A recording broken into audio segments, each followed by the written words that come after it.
Hello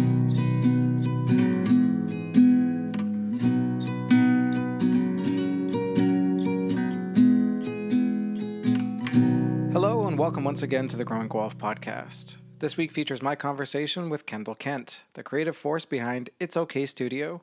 Each year, Kendall has been offering a brand giveaway where she gives free design support to a local business making a positive impact. In our conversation, we dive into her journey, her creative process, and like a lot of conversations on this podcast, it becomes a bit of a meandering conversation about everything from mental health and AI to what it means to navigate life as millennials in Guelph. I really enjoyed this conversation with Kendall, and I hope you enjoy listening to it.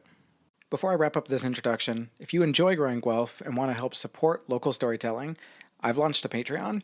For as little as $1 a month, you can get early, ad-free episodes, you can submit questions for guests, and help shape future topics. It's totally optional, but it always helps keep this project going and growing. You can check it out at patreon.com/growingguelph, and I'll make sure there's a link in the show notes. Thanks for listening and supporting independent local media. And now for my conversation with Kendall Kent.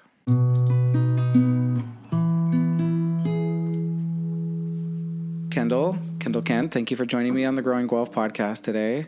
Yeah, thanks for having me. Appreciate it. This is awesome. You were so welcoming to offer to have me on after I reached out to you. So this is great. I appreciate your time. Yeah, well, I'm always happy to chat with. I feel like it's an interesting mix on the podcast. It's like reaching out to people who I want to talk to them, and then there's like a mix of people who like they want to talk to me, and there's like a balancing act there because like sometimes you can reach out to people and they will be on the podcast if you ask them, and then there's other people who like really are chasing the, you know, like they just want to promote things or whatever. But yeah. I think it's a fine line of walking that line of just having good conversations and interesting conversations. Yeah. But I guess just to start things off for our audience, who are you and what do you do? Yeah, that's a great question. So I'm a graphic designer within Guelph. I've been in graphic design for a really long time now. I graduated in 2013. I started my first graphic design business in 2011. And I currently run a studio in Guelph called It's Okay Studio that I started in the pandemic. Like many people, it started from a place of I needed to leave my corporate job because too much was going on in the universe around me. I was a mom. I was a teacher. I was trying to work full time, trying to work on my own mental health in a crazy environment. So I left my corporate design job and started this studio. And at the time, I also took a part-time job with one of my sister's businesses, and she's an entrepreneur in the events industry, and I was supporting them from a graphics perspective as well. So here I am now running this studio for, I think it will be my official 4th year, 2026. Nice. Yeah. And the name, is it It's Going to Be Okay? Is that or is it like it's okay? Like it's all right? Yeah. So, I mean, yes. So maybe you picked up on that coming from a place where I started it in the pandemic. It's okay sort of ended up being my comforting mantra. Yeah. Like and also like a centering kind of. Yeah, centering, but also sort of like a almost, I don't want to say dismissive, but something that I said to myself when things clearly weren't okay to sort of just like get through it. It's like, yes, comforting, but it's also like a get your... am I allowed to swear on this? Yeah. Okay. Yeah, there's no restrictions. Okay. It's also like a get your shit together thing that I say to myself, and it's like, it's okay. Just do it. You're all right. Keep going. And then having K as a letter that's so prevalent in my first and last name, it also sort of felt like it fit from a phonetic point of view. That's fun. Yeah. And listeners are probably sick of me hearing this. This podcast is full of tangents. I'm going to just go on a quick tangent. Do you know the etymology, like the history of the meaning of the word okay? Do you? Sort of, in that it's got the weirdest origin story. I don't, so I'd love to hear that. Okay. That's something that maybe I should know. So I think it was like early 20th century or either late 19th century. It was this trendy phrase that people had created where it was an abbreviation of saying all correct and spelling all correct as in OLL and then spelling correct with a K. Yeah. Because that was just trendy to misspell things for fun. Right. So all correct turned into abbreviating that into just okay. And now we took that abbreviation and we like break it out into like OKAY and created an additional based word. On the sound versus the original meaning of the two letters. Yeah. I just think that's fun that it was like a weird trendy, like it's one of those, I don't know, like when you see the, like what's cool and trending and slang of the over 100 years ago. Yeah. Anyway. It's funny. But you know what? That's actually cool to know because all correct, that kind of resonates with me from a, I guess, values perspective. Or, I mean, I like to, I'm a bit of a perfectionist, but I like to also, I guess, work with people who are on the same level as me, who appreciate working with other people who are joyful and who can take things a little less seriously. And so, I don't know, I think all correct to me seems like if you have that attitude in the world, everything is all correct. I think there must have been something like kind of even like tongue in cheek about it, even at the time, where like a lot of those things, like the satire of it gets lost to time, and we just see the like, you know, their fancy dress and. Like, a lot of the past seems more serious than it was.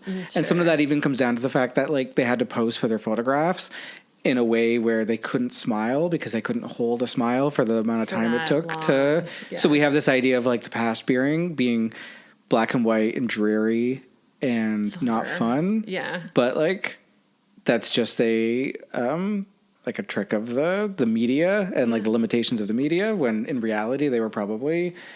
a lot less serious than like we kind of expect that. Yeah, I don't think that generally speaking, I actually am confused when I meet super serious people. I just feel like I have a hard time understanding. Yeah, I know what you mean. Of their personality. Where you're like, okay, yeah, that's all well and good if you're forced into. Yeah. But then you almost want to ask them, like, when do you drop this? Like, is it the car ride home? Like, are you like this, like, with your wife or like your people? Is this your business persona? Yeah. It always confuses me because I just feel like you're losing opportunities for connection. You're losing opportunities for joy. And, like, you know, I don't mean to sound stereotypical, but we're only here once. So why not smile? Why not, like, connect with people? And that was always my idea. Like, when I worked at marketing firms and any kind of corporate environment, it was like, hey, yeah, we can take this seriously and that we can do our best work. But that doesn't mean we have to be grim, serious about it, or like, oh, there's something that's come up and we're all like anxious and worried about it. But there's almost a joy in like disconnecting your emotion, like your ego from it, because you're like, hey, whether this goes good, bad, ugly, whether we end it with like a success, like we're still humans and we're doing our best, right? So like, let's have a laugh. Let's remember that it's at the end of the day, like, we're not at an emergency room hospital. We're doing marketing and communications. You're not like literally saving someone's life. Yeah. It's PR. It's not ER. A coworker of mine used to say, which is nice. I also think too that if you're feeling like you have to be so serious, then I don't know. To me, that's associated with stress and anxiety and pressure and being in like a pressure cooker, boilerplate sort of situation.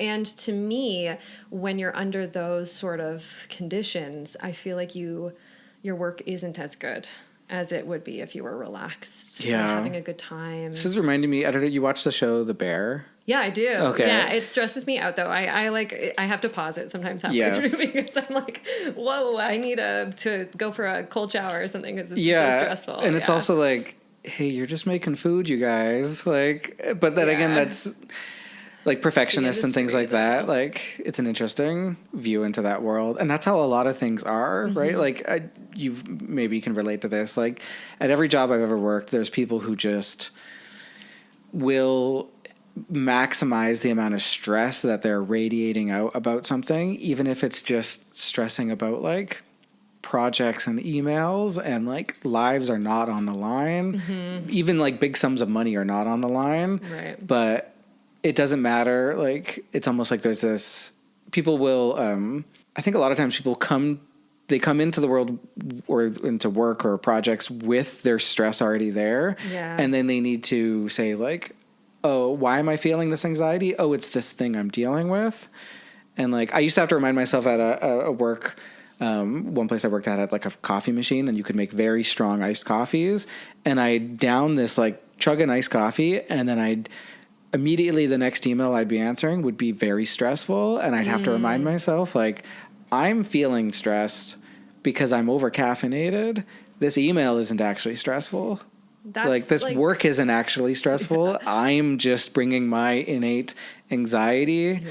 And some of that's just like my animal brain that like I should just go for a run or something, but I can't. So like all that wound up energy has to go somewhere. Yeah, I think that that's a level of self-awareness though that a lot of people don't have. And so they can't make that distinction. You know what I mean? And so they're always, it's just I'm a huge proponent for therapy, and I feel like there's a lot of like inner child issues that everyone has, and they don't realize that all of this stress that they're carrying around or their reactivity relates more to things that happened 20 years ago than it does to the email that they're writing, like you said. Yeah. So that's like your self-awareness around it seems great compared to, like if you're in an office with a bunch of people who are like telling you that you need to go faster on something. It's as you probably know, it's more of a reflection of them and their management of their life and their stress. Yeah. But then we all kind of suffer from that when we live in a world where, the powers that be, largely the baby boomers that are still running things across the board are, I think they have a lot of unresolved trauma from their childhoods. For sure. Have you ever dealt with a baby boomer and you're asking them like, oh, how did this make you feel? And they'll respond with like, well, I'm upset because of like, or they wouldn't even say I'm upset. They would just be like, it's upsetting because of this, or sometimes they just go into a place of like, well, it is what it is. And it's like, okay, sure, the situation is what it is, but how do you feel about it? Yeah. And getting them to dig into, oh, this is what I feel about it, and not just like trying to explain away their feelings is tricky. But yeah, I think, I don't know, is our generation just doomed to be like endlessly self-pondering about things? I think in a way, yeah.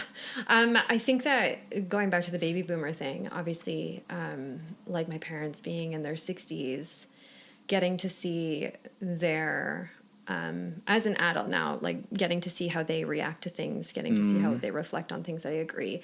And my parents are lovely people. However, like, therapy was never a thing for them, and because in their mind they never thought of it as mental health like we think of it, right? They think of it as a mental affliction that is either you're cursed for life and you're never going to be a normal person, or there's just this idea of like treating mental health like a broken bone, where maybe there's an episode that could be fixed with the right amount of like mental health care, but then you're fixed and you're better. Yeah. And it's like, well, you could think of it more as like going to the gym, right? Like maybe having therapy is more like going to the gym, where you're always going to be like, it's a lifelong process of working on your mental health and exploring and things like that. But they didn't have those options. No. To them, it was like, well, you don't want to be branded as being mentally unwell. Yeah. It wasn't as common. It was seen as this is only a thing for people who have severe mental health issues. That's what I mean. It was like there was that line where it's like you're either a stable, trustworthy adult, or maybe you're, crazy, or all the words that they used. And I think, too, being children of people of that era, there's a lot of things. I talk to a lot of particularly women around my age now that are discovering they're neurodivergent. Like I'm not diagnosed, but I believe I have ADHD. And that's because I've been going through a bout of discovering things with my daughter because she has ADHD. And living through that and seeing what she's experiencing, I'm realizing, like I'm just not diagnosed. And I don't think for me it was ever a huge problem, luckily. And I've found tools and I've grown myself in a way that I can manage it. But I think because our parents' generation really didn't have any concept around that mental health, it's like, don't label my child or something. Don't label my child, but also like, how are they supposed to even view you as a child as like having a struggle, when it was just like, oh, well, they'll learn, or, oh, well, they just need to practice, or, oh, they're just really not good at that one thing. Like for me, it was math, which, I was an artsy child, which is why I do artsy things now. So, and when I reflect on that, I'm like, oh, maybe I just struggled in school with certain topics because I wasn't engaged. I was too distracted. Yeah. I just wanted to doodle, I went through my own sort of self-discovery of like ADHD and things like that. And, without getting like too into my own health journey and mental health journey with that, I think it goes back to what you were saying about viewing mental health as like these afflictions where you're either normal or you're afflicted with something. And I think like with ADHD and things like that, like we know so much more about it now. We know it's a spectrum. We know it's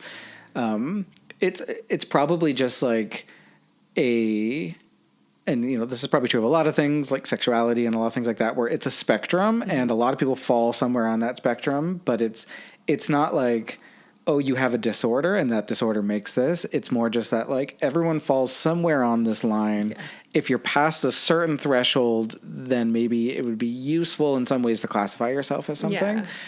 But a lot of that just seems like entirely natural of, like if you think of humans living in a more tribal sort of setting, you would, when I say want, like evolution might optimize us to have a range where some people are going to be a little more easily distractible, but maybe like they're the night owls that will, they're useful to stay up late because they're good watch people, or they're kind of inventive when it comes to like reiterating on the tools that you're making, and just like little things like that, where these things only become quote unquote problems because we try to shove everyone through the same factory style school setting. Yeah, the same education system. Yeah, and like education system that is made by probably neurotypical people, and then like leading to like an office job work environment, probably also where it's this whole thing where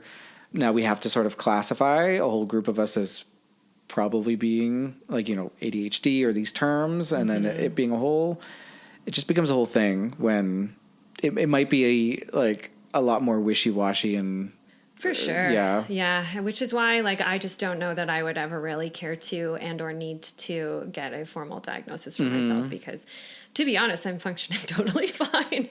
So for me, I just don't know that, I've come up with the tools, and like I said, I'm a huge proponent for therapy, and I think that continuing stuff like that is great for people. But that being said, at this point in my life, I've sort of figured out a pattern of work that works for me. And one of those things I think is working from home and trying to make my own hours, right? Where I can work with the distractions and the challenges that I might get by having that more flexible schedule. And a lot of people that I know who are females with ADHD actually are entrepreneurs because it gives them the flexibility they need to thrive as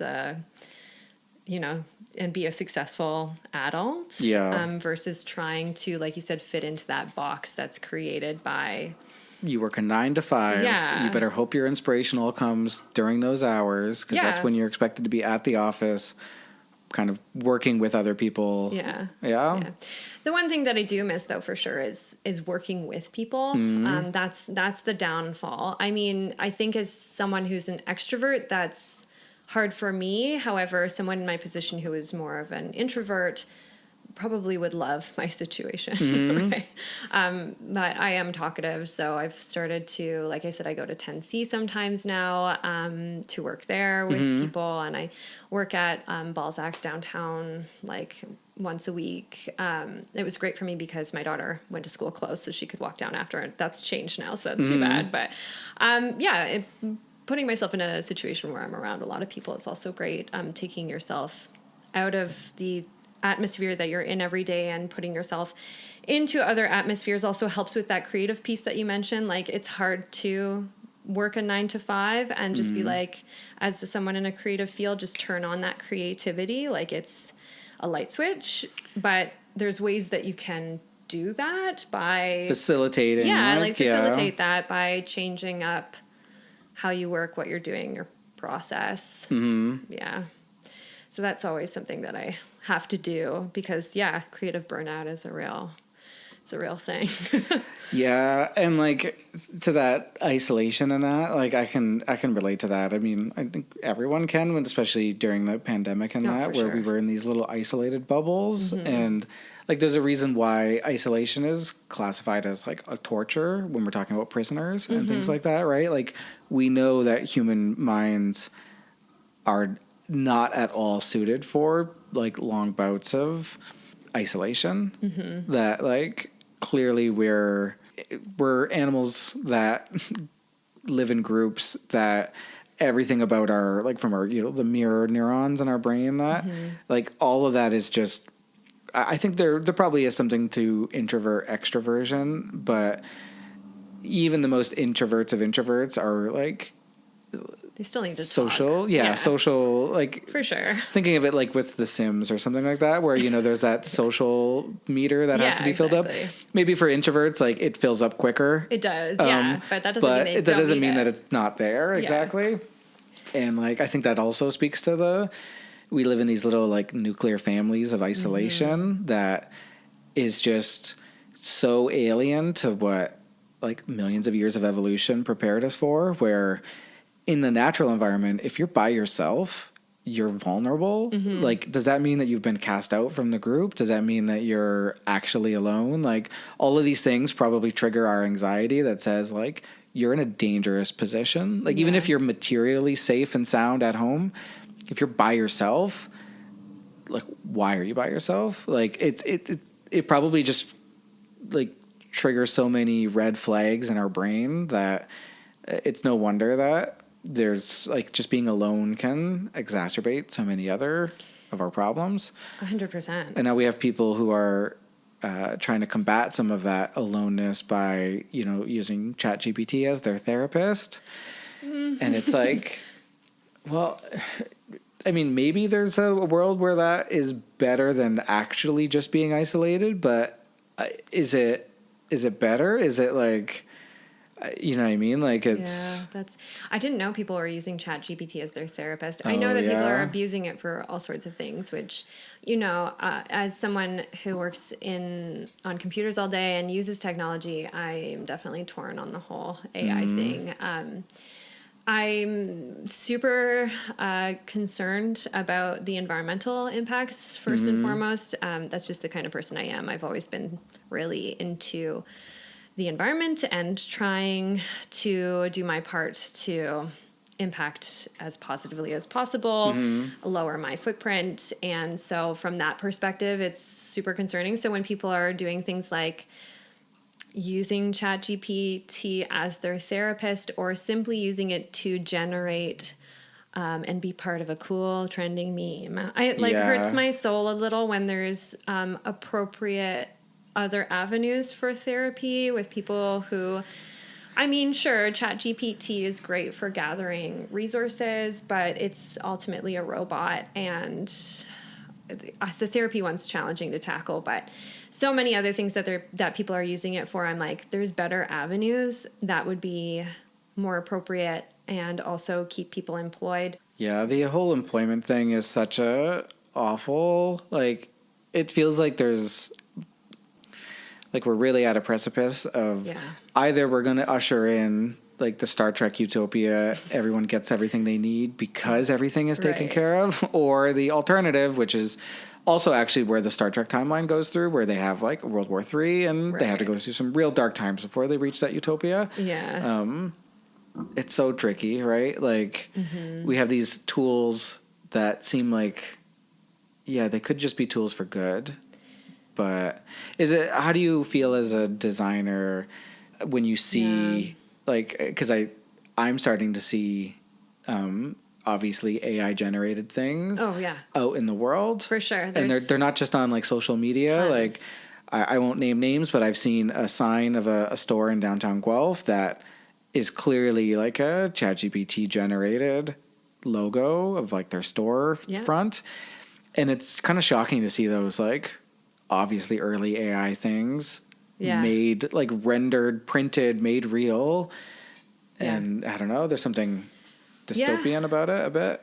I again, like, mixed feelings on AI in general, but I should specify with this too that I use ChatGPT in some areas where I'm weaker, like pulling thoughts into a very concise sentence to describe something if I need it that way. And I try to be very thoughtful about that and make sure I'm not overusing it. So putting in all the information you can and then executing on it rather than asking back and forth a ton of times. And then there's ways to offset it too, right?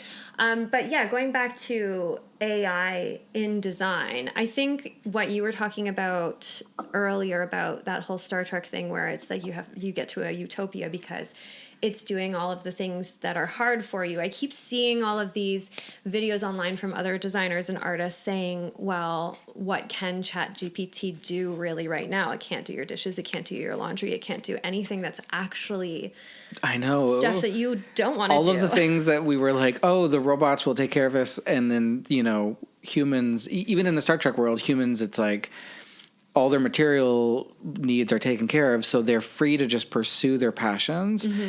But we're doing the opposite, where it's like the computers are doing all of the passionate art and the humans are left with the drudgery. And it's like, we didn't expect that, right? Like, that's exactly right. We're taking all of the fun parts of, all of the hobbies away, all of the things that people after their 9-to-5 job come home and they do for fun. Not everyone, but there's certain things that people do that, like, if you go rock climbing, ChatGPT isn't rock climbing for you.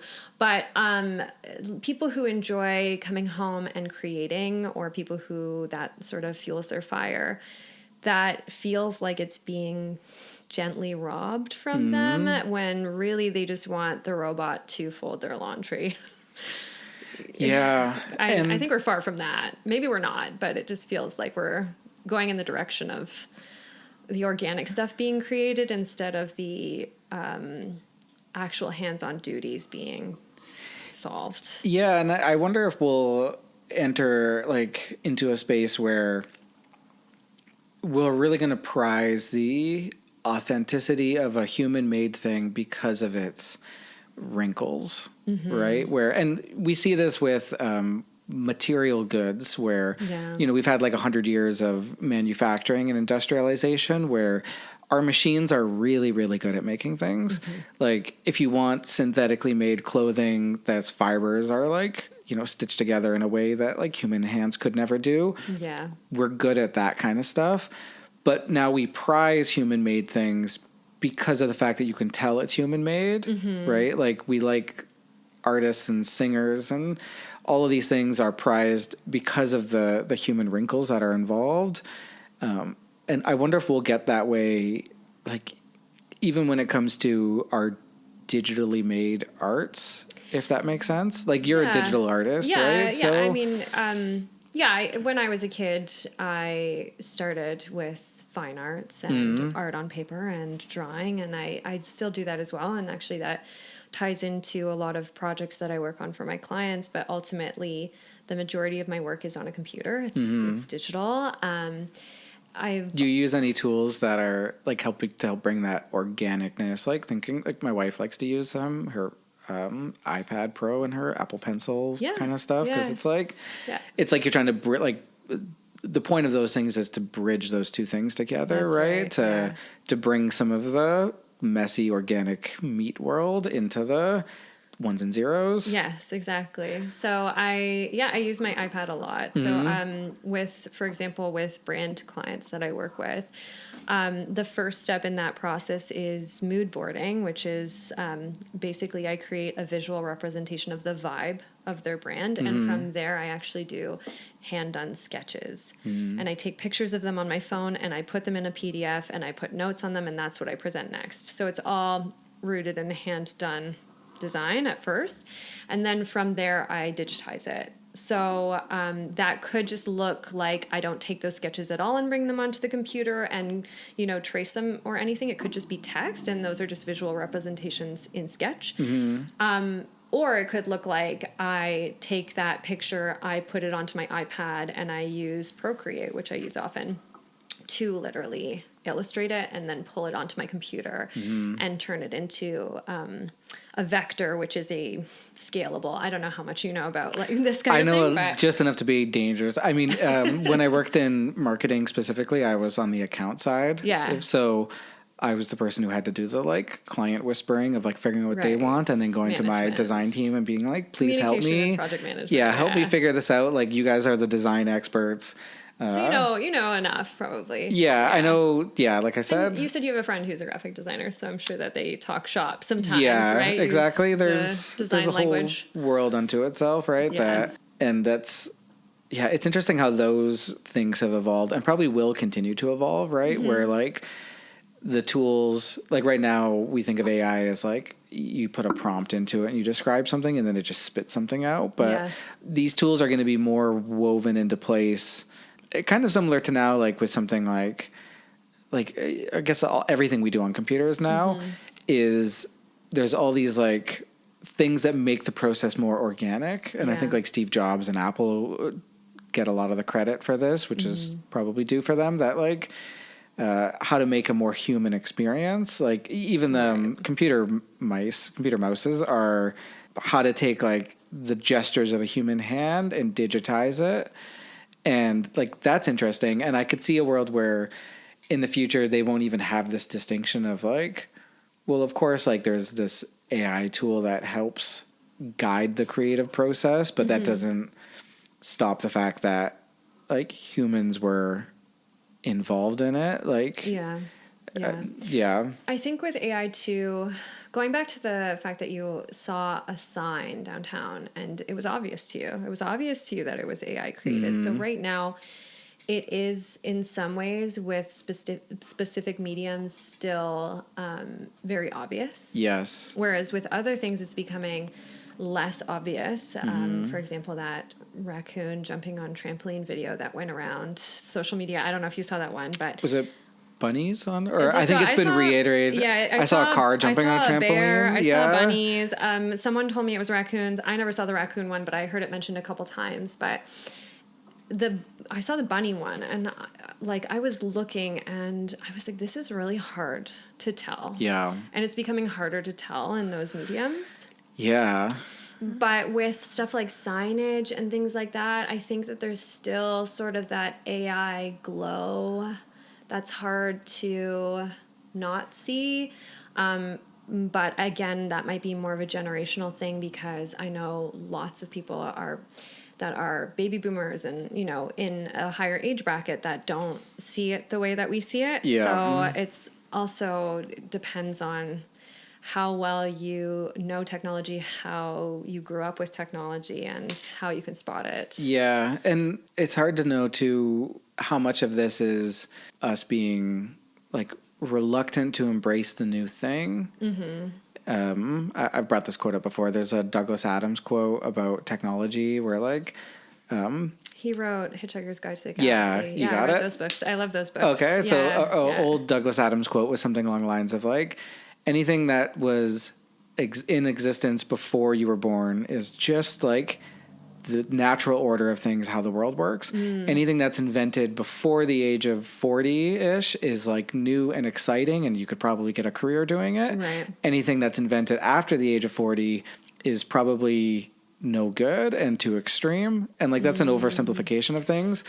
But it's kind of true of how we see things, right? Where if it was around before we were born, we don't even know how to question it. It's just how the world is. And then if it's new and with your youth, it's well, this is cool and exciting. And then we hit an age where we're wait a second, scary. right? Yeah. And I've joked this with like my friends, like, oh, like what are the things that we're going to be weirdly out of time with? And it's probably going to be stuff like our kids or grandkids bringing their AI significant others to Thanksgiving. Yeah. And us being like, I just don't think it's right. I don't think it's okay. I don't want them at the table. Like, this isn't. That sounds weird. It does sound weird, right? Sound but weird. Then it's like, you know, people are already embarking down some of those pathways of like developing relationships, whatever that means. Like, obviously the AI isn't. Do you remember the 2013 film Her with Joaquin Phoenix? Yeah. Directed by Spike Jonze. I think that's a Spike Jonze movie. I don't remember who directed it, but I did see it. Yeah, and at the time it was like, oh, what a weird, funny concept. But now it's feeling a little bit more like it could be reality. Yeah. It is reality. Yeah. I should revisit that movie because I feel like that's... It was like almost a prediction of the future. There's a newer movie that came out recently. It's a kind of a thriller, and it's called, I think, Companion. Have you heard of this one? I've heard of it. I haven't seen it, but it's...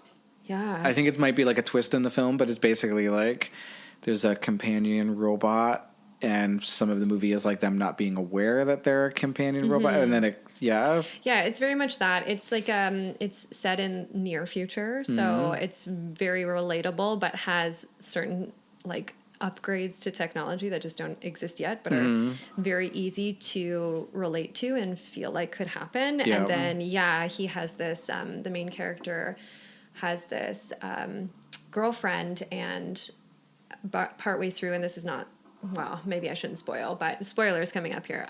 She partway through finds out that she's a robot because she had no idea. Right. And it's just her moments of confusion, understanding that she's not real, and then realizing that she doesn't have autonomy over herself, her intelligence, her strength, her persona, and then how she uses what she has at her disposal to try and get that back at all costs. But anyway, it's very interesting because it's very much about AI relationships and the abuse of AI relationships and the other side of things, and less so from the human side of things. You know, that's interesting about even hearing you describe the plot of that is that, like, in some ways, that's almost a analogy of what maybe like mirroring even like my own development as a person, because, and I don't know if this is a stretch or not, but like I studied biology in university, and there's something about like when you really dig into that where you go from like mystical thinking, like for me, like mystical religious thinking when I was a kid, of like, oh, you know, we're imbued with souls and we're these like unique creatures, right? And then learning that like, oh wait, we're actually made up of these like organic machines, and it's all just sort of chemistry at the end.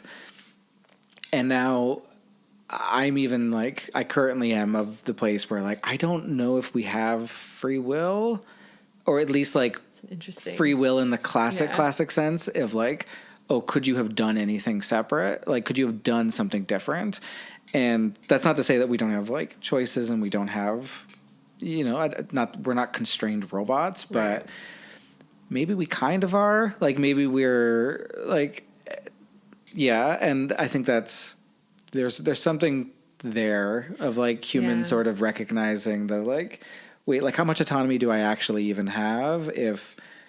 Anyway, if people are interested, you can look into like determinism, and you know, it's interesting that you bring that up because earlier we were talking about, and I don't think this was recorded, but that's okay. We were talking about how your brain is wired and how that impacts your decisions. And in a way, if you think about it, like the way that you're wired, the way that your brain has been built through your life really does determine your reactions to specific situations. So that's basically the argument of not having free will, is that if the decisions of what I'm going to say right now are entirely based upon the biology of my brain and the state of my brain, and all of that is just dependent on the prior state, then where did a choice actually come into view? Like, is it just randomness, or like, do our choices only feel like choices in retrospect because we're beings that have language and we have a concept of time, and we can do like internal what ifs where we could say like,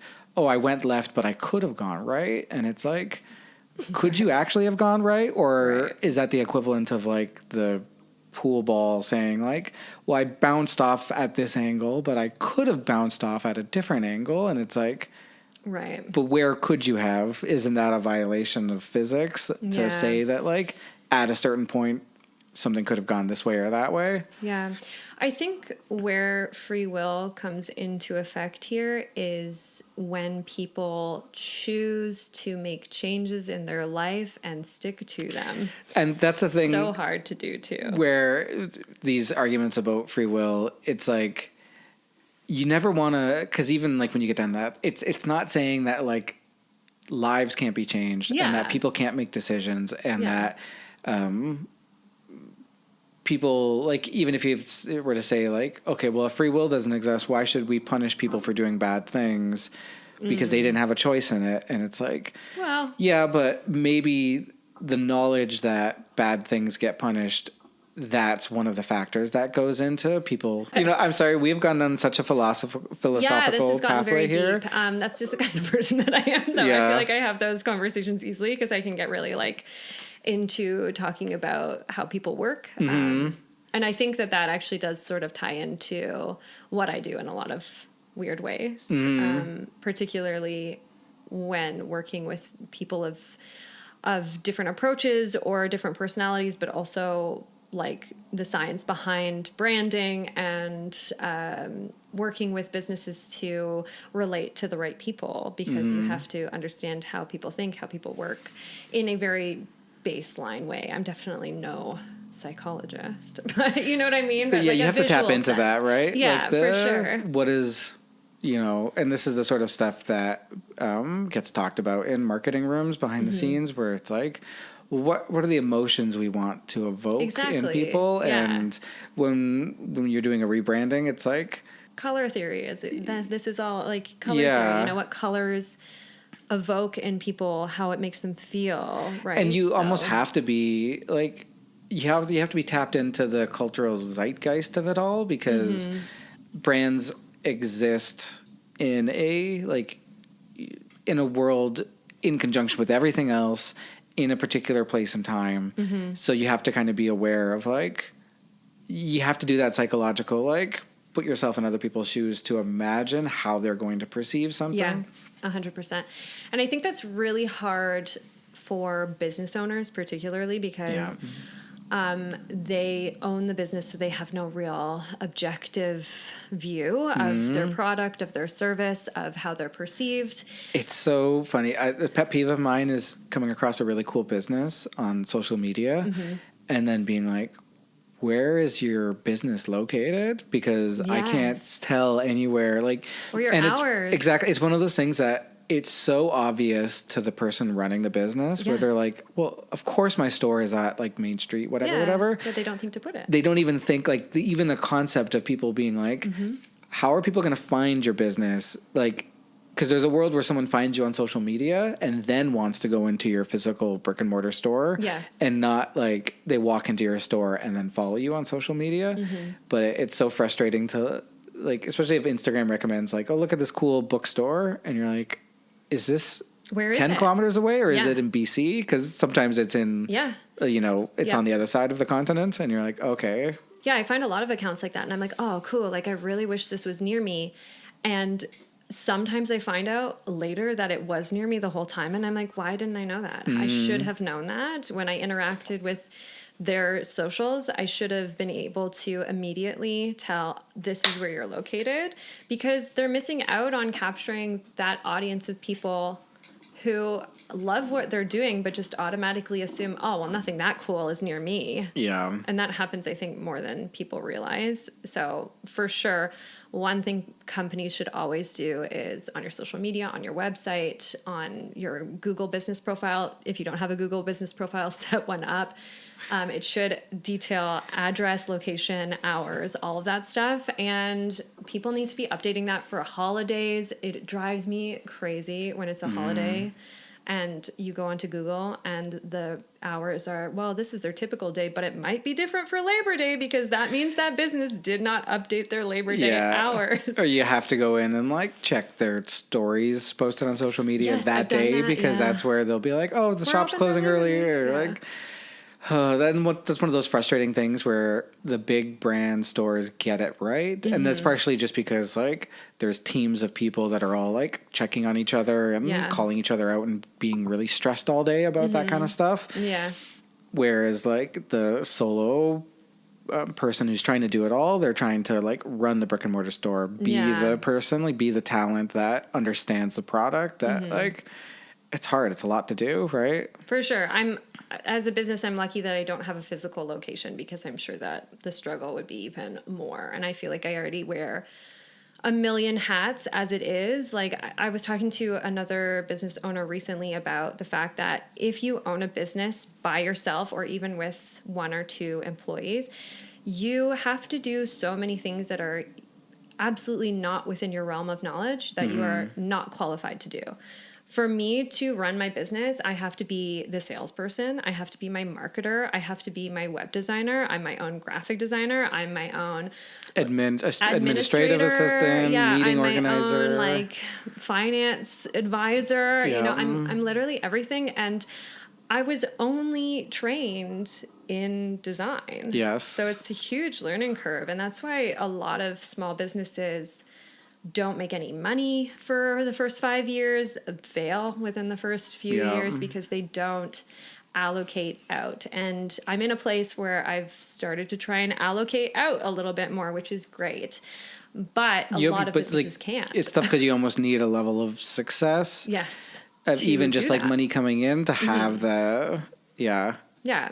Which is, weirdly enough, I'm going to circle to why I reached out to you, which is why I started the giveaway that I'm doing every year. I'm glad you brought this up because I wanted to like make sure we got into that at least before we talked for an hour. So you do these cool brand giveaways where you explain to the audience. Sure. Yeah. So I've only done one so far, and it was last March, and I do it in March, frankly, because a lot of the design work that I do is events, and my summers are crazy. So, as you know, so March is great for me. But I hosted my first one in February, March, and I decided that as a designer with everything else that's going on in the world, I was feeling a bit helpless and wanted to see if there was a positive impact that I could personally make in my own community, if not on a larger scale. So I thought about what I had at my disposal, which is, as I mentioned, I am trained in design. So that's my skill set. So why not use your skill set as much as you can to amplify positivity in your own community? And hopefully that sort of, pays it forward or ricochets out, butterfly effects out to the larger community. So I started this giveaway to uplift a local business that has rooted values in something that's positively impacting our community. I was born in Aurelia, but I was raised here in Guelph. My parents lived here. We just had a cottage in Aurelia, so that's why I was born out there. And so I've been here my whole life, and I love Guelph. What I think is unique about Guelph is the amount of cool people who care about so many things. And so I really wanted to connect with business owners here and help them in the way that I best could, which is basically supporting their design system, giving them strong branding, to help them last longer as a business. Because like I said, all of those businesses that are starting out have no funds to allocate out to the professionals. Yeah. So every year I'm going to host this giveaway to help uplift a business in the community and hopefully make positive impacts and help empower their value and their mission. This year's was the refill bar. Lindsay's awesome. She applied for the giveaway, and she owns a eco business downtown Guelph that basically you go in, you bring your own containers and jars, and you can get refills of hand soaps, dish soaps, mouthwash, toothpaste. I just went in there and bought toilet bowl tabs, laundry tabs, and dishwasher detergent. And it's all eco-friendly products without the waste of the packaging. So to me, that's like a huge environmental impact. And if I could empower her by giving her better branding, better system to work with, to connect with more people and spread that to me felt like it could be, life-changing for her business, but also for the community. Yeah, hearing your motivations for wanting to do the whole brand giveaway thing is funny because I think interesting because it parallels, I think, my own desires of why I wanted to start this podcast, where it's like you said, you look around at what you have at your disposal and you're like, okay, I've made some podcasts before. I have some microphones. So the cost of entry is low and conversations are free. Yeah. And I do pay out of my own pocket to like host a podcast and things like that. But yeah, there's something interesting about just like, it seems like everyone's kind of tapping into that same idea of like, oh, we should be connecting more. We should be trying to build community in all the ways that means. And you are among many lifelong Guelphites that I've talked to on this podcast. Really? That's cool. Yeah. Guelph, so I'm someone, I didn't come here until I went to school here. So until I was 18, but I've obviously fallen for the place. Now I'm here. A lot of people go to university here and stay. Yeah. And it's so cool to see people who are passionate about their hometown. And I feel like that is a lot more common in Guelph than in other places. I wouldn't be surprised. It's very community oriented. Yeah, you meet people who are, they grew up in Toronto and they love Toronto, or if they don't even love it, just the idea of leaving seems like completely foreign to them because they're like, well, yeah, you hate the city, but it's the city. You don't want to live in the middle of nowhere. Yeah. But Guelph, people really do seem passionate about this place. And I think that that's special because that's not true of everywhere. Yeah. And that connection and that it's silly to say, but a city is just a physical place, and what we think of as a city is all of the feel good bonds that connect everyone in that physical space. And yeah, there's something about Guelph as a little oasis for I don't know, what does Guelph mean to you as a city? That's a good question. As you were talking, it brought up a lot of thoughts for me. One was I definitely considered leaving Guelph for traveling, for maybe to move somewhere temporarily, but I always knew that I wanted to live here, always. And I think it's because I find it comforting. I find it has old world charm. And I think that there's a lot of people that gravitate towards Guelph because I think there's a lot of progressive people here and they can feel at home with like-minded humans, as well as there's a lot of crunchy granola people, and that's not offensive to me. I'm a crunchy granola person. So again, like-minded individuals, but also people who specifically have values in living healthily, living more at peace with nature. Obviously, from a political spectrum, we're a green city, which is pretty uncommon. So I think it attracts people that way. But for me personally, I just find that growing up here, having those values, to me, Guelph is really comfort.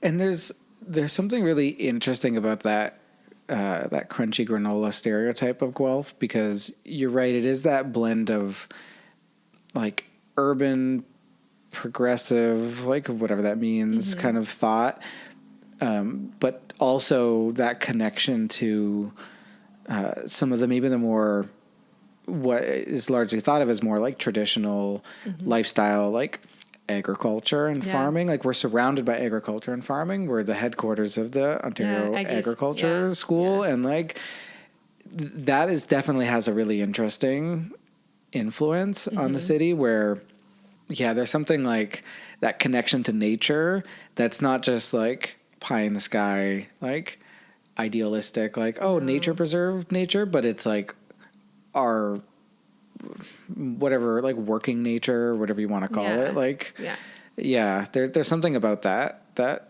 is interesting. And you might be right. Honestly, it might simply be because we have so many Aggies here. It might be just it happened over time because there's so many people here who go to school who are focused on the environment, focused on that. This is a question that got brought up before, and I've done my own fair share of like research into the history of Guelph, partially from like moving back to Guelph during the pandemic and just having a lot of time on my hands to like research my house and the history of it, and then get into that, and like things that I never thought of that I even thought of to care about when I was young, like I'm starting to get into caring about. But I'd love to like trace how did we come to be known as like a green city? Like, why do we vote? Like, what were the roots of that in Guelph? Like, is it like, cause there's some of those interesting things like where total speculation here, but maybe we could find out that it did stem from like a core group of specific people in like the 60s or 70s or something who took certain like parts of like the hippie movement and spun it out into something that like kept on resonating. Yeah. But I don't know, that's a task for another time for me to, why is Guelph the way it is? Yeah. But I don't know. That's interesting. Now I feel like I want to go research that too. Well, I could always have you on for a part 2 where we talk about that. Well, I mean, I'd love that. As someone who's grown up here, I feel like I know a lot of the ins and outs of Guelph, but not so much the history necessarily of Guelph. I did live in high school. We lived in one of the original built homes in Guelph. Oh, that's cool. Yeah, it's like, on Stewart Street, which is original rare. would have been like back like the 1850s. Yeah. Kind of deal? So I think it was maybe even early. Okay. Like I'd have to ask my parents how old it was. I was a teenager at the time. So like you said, when you're younger, you don't care about these things. Yeah. You're like, whatever, it's an old house. That's boring. But yeah, it was certainly interesting to live in that neighborhood, and learn certain things about those homes and how they were built, and just that in general was really neat. There's something to be said about, and like we sort of discovered in our pre-recording chat that we're like the same age. We're both in our mid-30s, and you get a couple decades under your belt, and suddenly a couple decades doesn't feel as long as it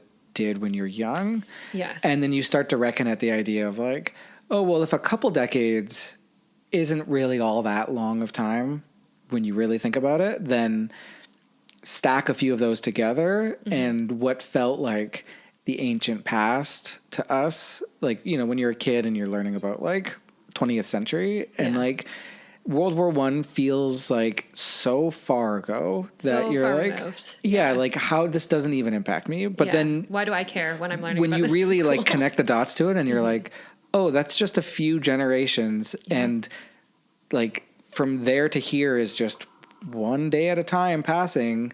That feels like a long time when you like learn about it in a history textbook. But then again, you know, you live a couple decades and you're like, oh, it's not as far back as you think. Like it's not thousands of years ago. It's not ancient history.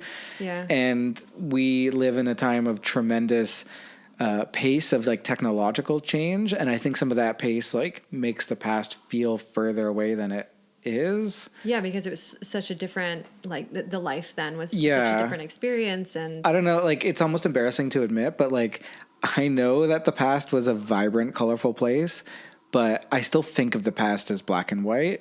Yeah. Like when I think of the people who built your house. Like actually like from a visual color saturation perspective. Yeah, like there's something about that that's weird, right? Where like everyone talks about how like the media really impacts how we think of the past, but it's true that like it's so hard to think of you know, you see photos of Guelph in the late 1800s, early 1900s, and it just feels so far removed from us. And partially, like some of that is because it's not high def color video of what they sound like and what like there's this, like we're far enough removed from it that it's hard not to just kind of, like, I know intellectually that they lived in a world of color, but it doesn't stop me from just thinking in black and white or sepia tones. Yeah, exactly. For sure. It is hard to imagine something past like that without inserting the images that you saw in those textbooks, which were always black and white for sure. Yeah. But also what you were saying, like, you didn't realize that it was color, or like you don't think of it as colorful. Of course you realize it's colorful, but I thought you meant like vibrant in terms of their life and what they experienced. And I think that is because in those history textbooks, we often learn about the things that had most impact, which were often things like war. And, Yes. you know, a lot of things that are related to racism, negativity, things that we don't necessarily love about our history. And so it's hard to look back, not only in actual tangible color, but also in like happiness and vibrancy and joy. Because you just think of all of the bad parts of it. I think. And also we want to simplify things, so it is really weird for us when you have to look at history and the full picture of it all, where like, you know, people were still enjoying comedy in Nazi Germany. Yeah. Which is weird. Yeah, still pantomime and that kind of stuff, 100%. And like, yeah, it is hard to think about that. You know, like wordplay and things like that, like all that, like, you know, the arts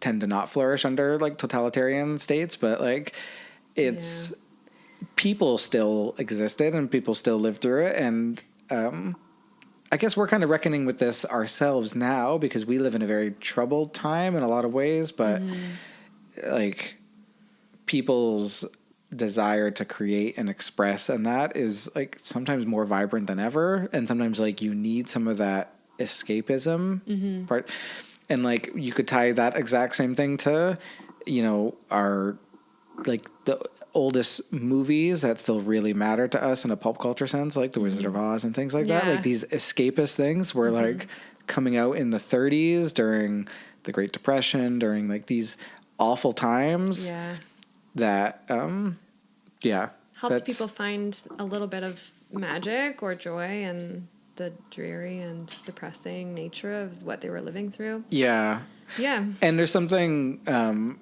to be said about how, like, when we look back at those times, we know how things played out.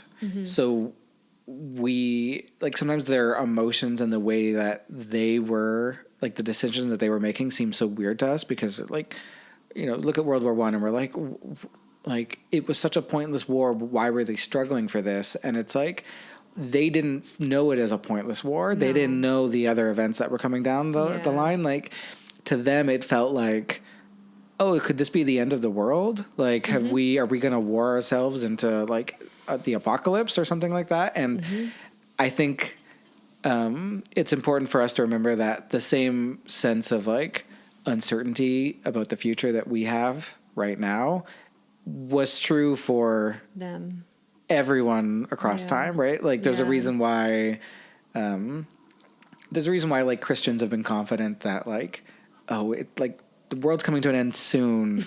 And they've been doing that for like a while now, you know, 2,000 years. It's because it's like the future always does seem uncertain. Like there's that unknowability to how things will turn out, and that fear does color all of our decisions.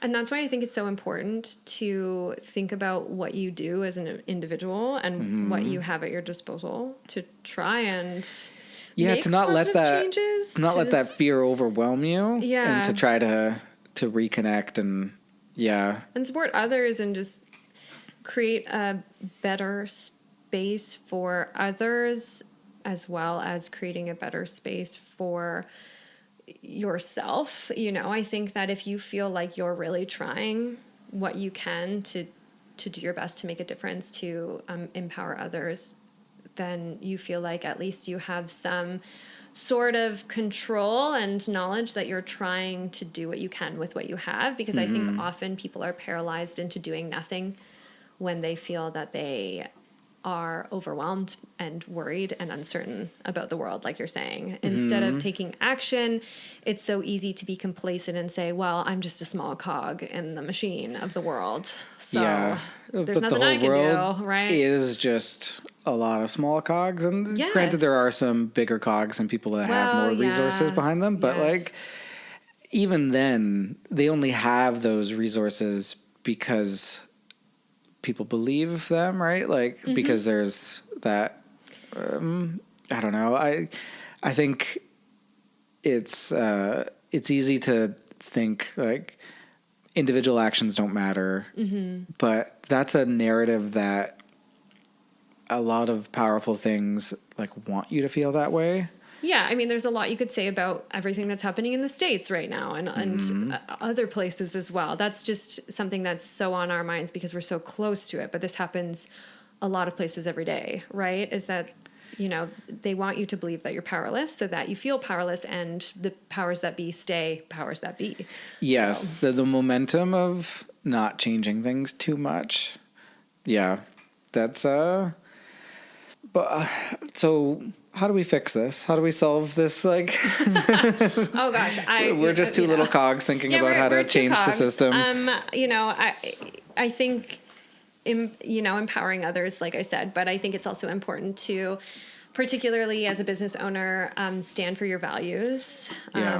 Truly and really stand for your values, not say what your values are and not actually exemplify them. Yeah. Which is one of the reasons why I chose Lindsay for the first Brand It Forward, because she is someone who's practicing what she preaches. And I think that that's super important as a business because you want to, first and foremost, attract the right people to your business with your business values. And there's nothing that's more of a turnoff than someone who's attracted to your business because of what your business represents. And then they go and interact with your business in any sort of way and find out, oh, it was all sort of a smoke screen. Yeah, like, this it was isn't just really hollow. What yeah. I mean, and that's something that's interesting because part of living to your values does mean maybe not being for everyone.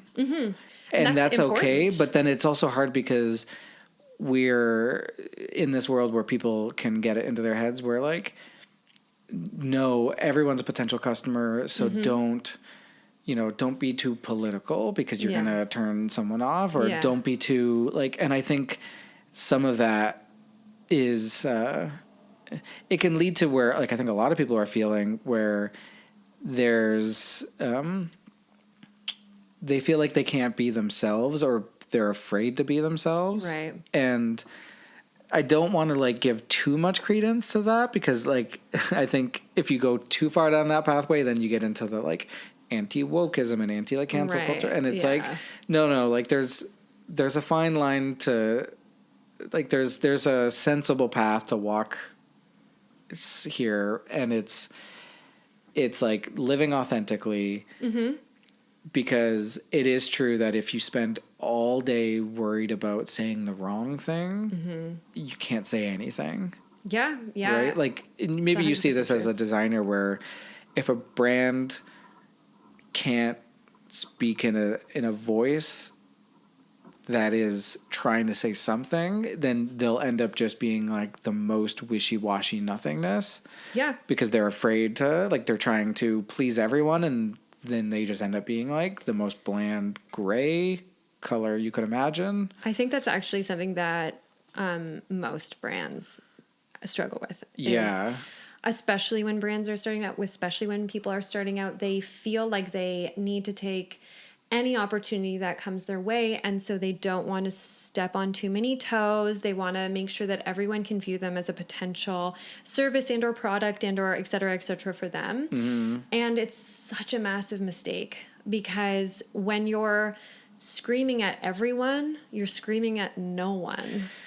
Yeah, I mean, that's true too. And some of this has to do with our, like the in-group, out-group thinking that everyone falls into, where it's almost like everyone's, not everyone, but there's this tendency for people to try to suss out, like, wait a second, are they on my side or are they against me? Mm-hmm. Like we were talking about earlier, I really do think that that's just sort of, unfortunately, how humans are wired in that sense, is to blend in with society, because like you said, if you're alone, you're in danger. And that's goes back to caveman days, where if you were alone, if you were cast out, you're dead.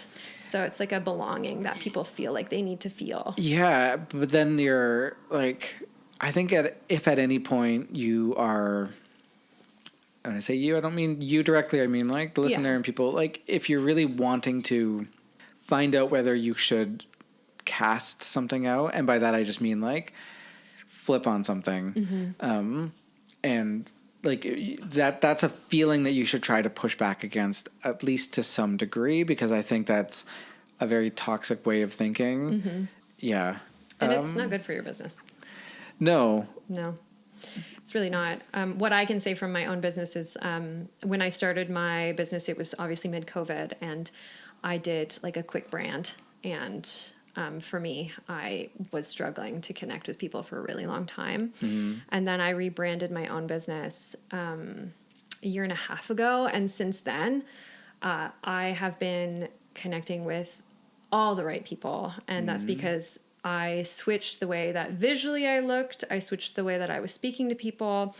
I started posting things about the things that I care about. And now the people that are finding me and coming to me and hiring me are people who have like minds and values, because they can come to my page. They say, hey, this is a person of like-mindedness, which kind of ties back to that like feeling of Guelph, of like finding your community and people. Yeah. Right. So it's interesting that like, as businesses, the branding of it all is so important that I think that it's easy to sort of get down on that, like, oh, like, why does it have to be so important? But it's like, well, it's important for all the same reasons why we care about our physical appearances, because it signals, it's the first thing people see about you, and it says so much about the intended choices that you're trying to make, and it, like, there's no neutral choice. Every choice is a choice, and it's saying something about it, right? And it's like, if you want to be the sort of person, and I think, you know, teenagers, like I remember kind of having this feeling as a teenager where you're like, well, like, I don't care about fashion. Can't I just wear like my graphic tees and cargo shorts and like leave me alone? Don't judge me. And it's like, yeah, you can you can have that attitude.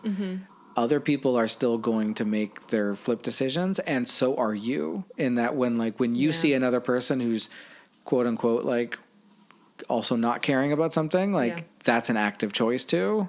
And unfortunately, I do think that humans in general are a judgmental person, whether or not you're progressive thought, like progressive thinker. You still, when you meet someone, you still make a judgment on who you believe them to be. Yeah. And it's the same thing for businesses. It's the same thing for a lot of things. It's probably the same thing that happens when you enter a new city, because I can tell you, as someone from Guelph who loves Guelph so much, I go to other cities and I go, oh, I just like Guelph better than this. You know what I mean? Yeah. Because it's just it's what we do. We assess. You assess, and and you determine safety by that too. Yeah, that too, right? Like, do I belong here? Am I safe here? Is this a place where people are going to respect me? And all of that is, it's interesting. We were saying earlier about like that divide of wanting to cast people out. And I think it is something that like, and I'm not the first person to make this thing, but like broad political spectrum, the left in general, and I'll consider myself part of that left, that we can be a little bit like self-cannibalizing or I don't know if cannibalization is the word, but like we do a lot of like purity testing and like casting people out for not being perfect, right? And wanting, versus like the other side.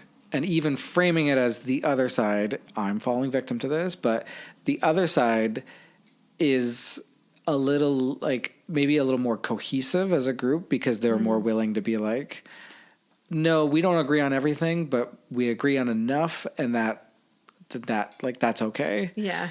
And, I think there's a bit of, like, people being, I guess just on the left, just sort of thinking like, well, no, that's not left enough for me, and therefore you're to the right of me, and therefore like right, shifting the line of like you're actually part of the problem. Like, right. you're voting Liberal and not voting NDP, you're part of the Right. problem, or like Yes. you're not voting Green Party, you're voting this, and then it's like, yeah. I think that's just like human nature to divide people into groups.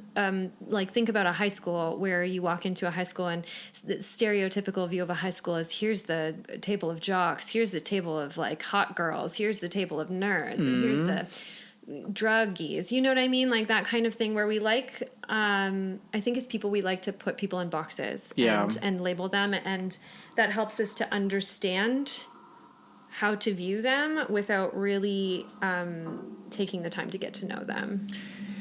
Yeah, because you need that shorthand, and like everything about our, like our brains and things like that are designed to do that right off the bat. Like, when you see a tree, you barely even see the tree. Like your eye quickly registers that it's a tree, and then it says, "Yeah, it's a tree." Like you don't even need to keep looking at it. Yeah.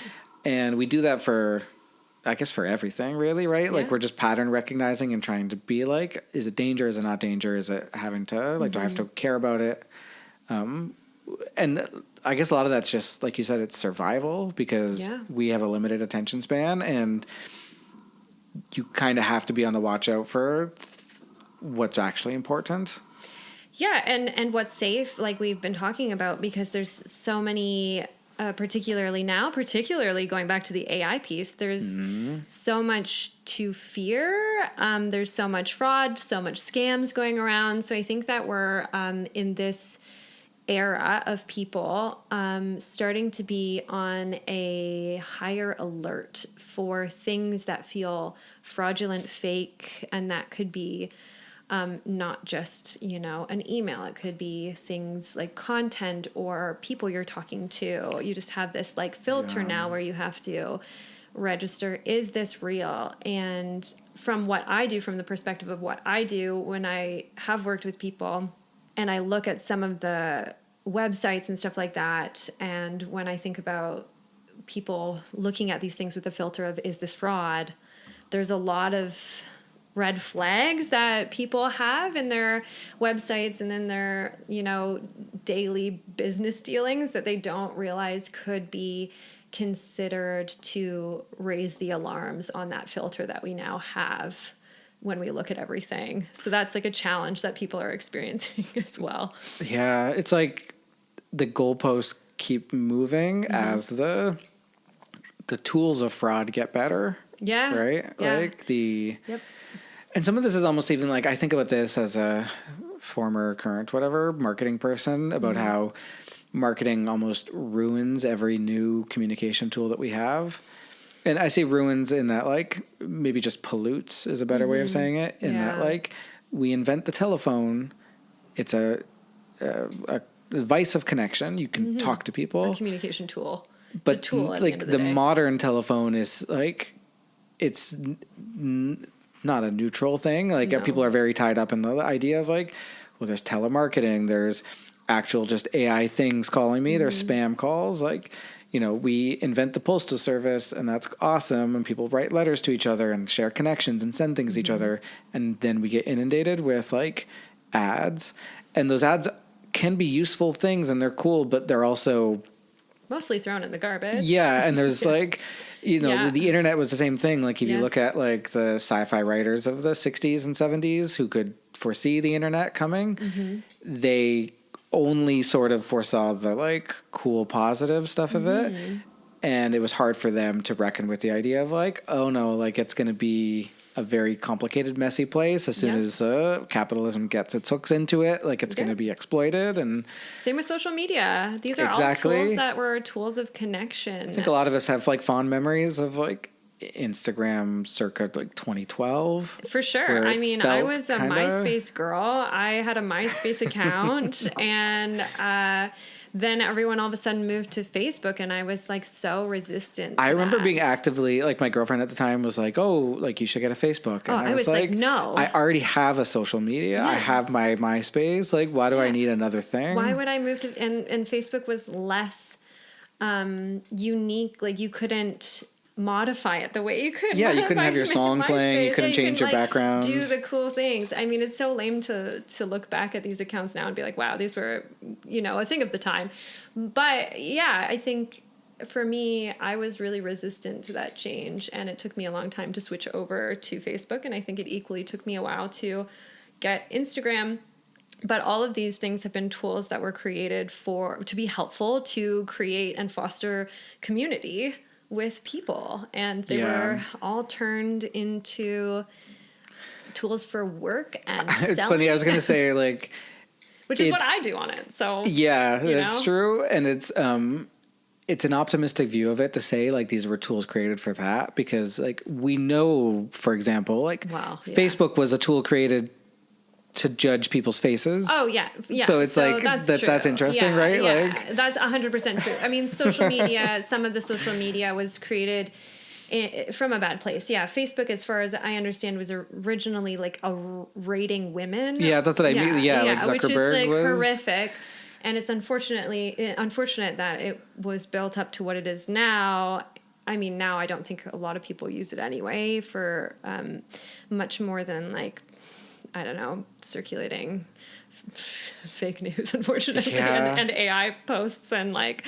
But there's also that world of, like, it's so funny of, like, so much of our generation. If you, like, like, I don't know about you, if I meet someone our age, at some point you end up, like, looking them up on Facebook. You find this, like, frozen profile that, like, somewhere, like, 10 years ago. It's just mine's from 10 years ago. Yeah, exactly. I think. Exactly. Yeah, and it almost looks like. Oh, you know what? I think I actually recently updated it for the first time, and I did, like, 2 weeks ago for the first time in 10 years. And I was like, because I go on there for Marketplace, and I thought, maybe I should have a more updated picture for Marketplace in case people are looking me up and they think it's weird that I've, like, not done anything on Facebook in 10 years and think that I'm a fake Marketplace That's person. You putting the same thing you were saying before of, like, looks matter or visuals matter. Yeah, and, like, you don't want to look like you're a fraudster, right? Yeah.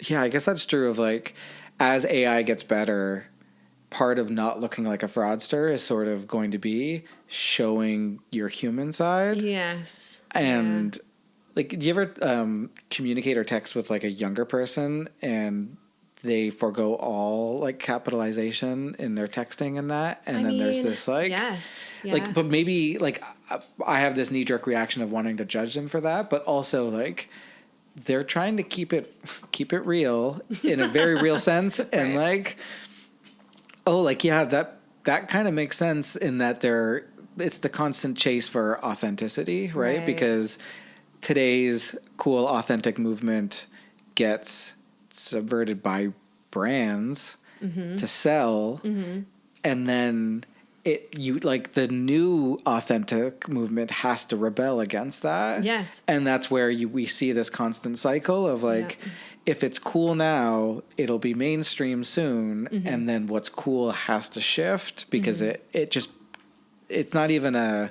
conscious effort. It's just how things move through the world, right? Yeah. Like, and, like, it's a constant cycle. Like, when you and I were growing up, we remember people having, like, big mustaches was, like, a dad thing because that was cool in the 70s and 80s. Yeah. So in the 90s, that was just seen as, like, outdated. And then it came back around, and, like, that's just that same cycle is going to keep happening again and again. 100%. Right? I mean, my daughter already thinks I'm old. It's like, she's 12, right? So, I like think I'm, like, not that out of the realm of what's going on, but I also am not 12. So I think it's easy for kids to look at older people and say they're not cool because we're not really, like you said, in the zeitgeist of what's cool with 12-year-olds. We're in the zeitgeist of what's cool with people who are in their mid 30s.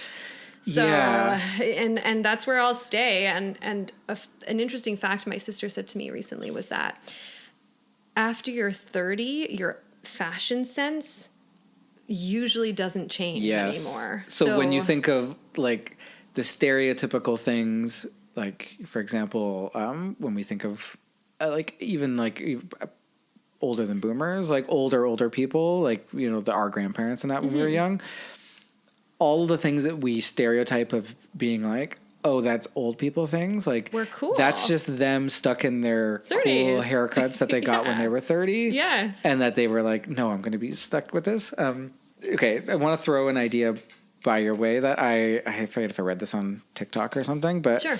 Someone was saying that people accuse millennials of not wanting to dress our age, and that some of us are starting to like adopt newer fashions and things like that, and that it maybe has to do with the fact that when we grew up in a time, like, we just got used to things changing and adapting to the new thing, and previous generations didn't really have to do that. Like, they kind of got set in their ways in their 30s, and then they were just like, nope, like, I'm gonna stay here, and the new things will come out. And some cool, like, bold people, like, some of them will adopt to new things, but overall they will get stuck in their ways and then cemented in place.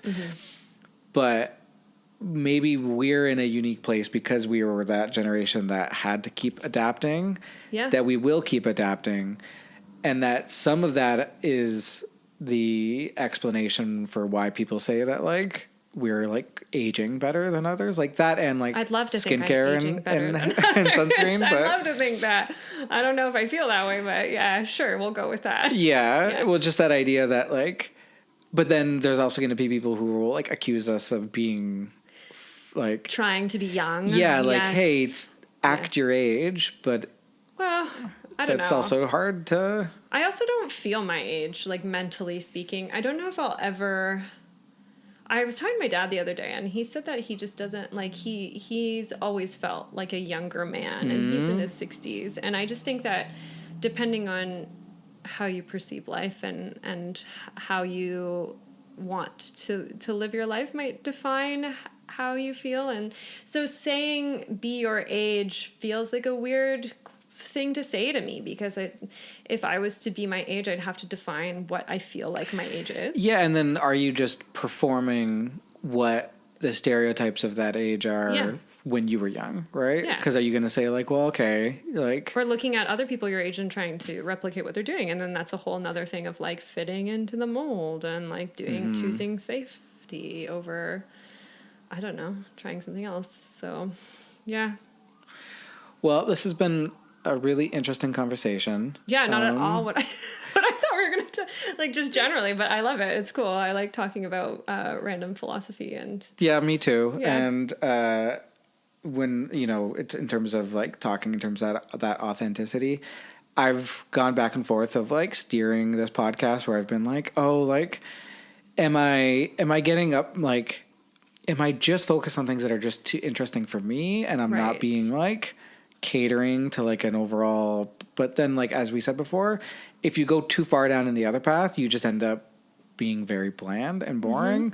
So at a certain point, I have to just be like, hey, you know what? I'm not making a podcast for everyone. It's already Guelph focused. It's already going to only appeal to, like, a certain segment of people. So whatever. I'm just going to have conversations that I enjoy having, and people will enjoy listening to it one way or another. I think it's funny that you are wrapping it up that way, because I really think that is kind of what we've talked about choosing to talk about your values and things that are important to you, because ultimately you're going to attract the people that are your people, and they'll be the people that come to listen to you specifically. So, that's what it is. And those same people would probably not enjoy something that was, like, because, I mean, if you want to hear something that's so broad that it's kind of, like, boring, like, that's what FM radio is for, right? If like, you're that's screaming at everyone, you're screaming at no one. Yep. Well, Kendall, thanks for joining me on this episode. If people want to learn more about you and your design business, where can they go? Oh, yeah. So they can find me at itsokstudio.com, which is my website, or at It's Okay Studio on Instagram. That's really the two main places. And you can also Google me if you need to reach me. I have a Google business profile, like everyone should. Yeah, it is. Yeah. It's always fun. It's like people get down this, you say like, oh, how do you find people? But it's like, you Google them, like how you. Yeah, Google them. Yeah, and you know what? If their business isn't coming up, that's a problem. Yeah. All right. Okay. Well, thank you so much, Jordan. This was, definitely interesting and cool conversation. So thank you. I enjoyed having it. Thanks for coming over and talking. Yes, yeah. All right. I will inch away from the mic. Thanks. Thanks for listening to Growing Guelph. I've been your host, Jordan Sloggett. Be sure to subscribe to us on social media, on your favorite podcast app, and if you have a recommendation for a future guest you'd like me to speak to, you can reach out to me at growingguelph@gmail.com.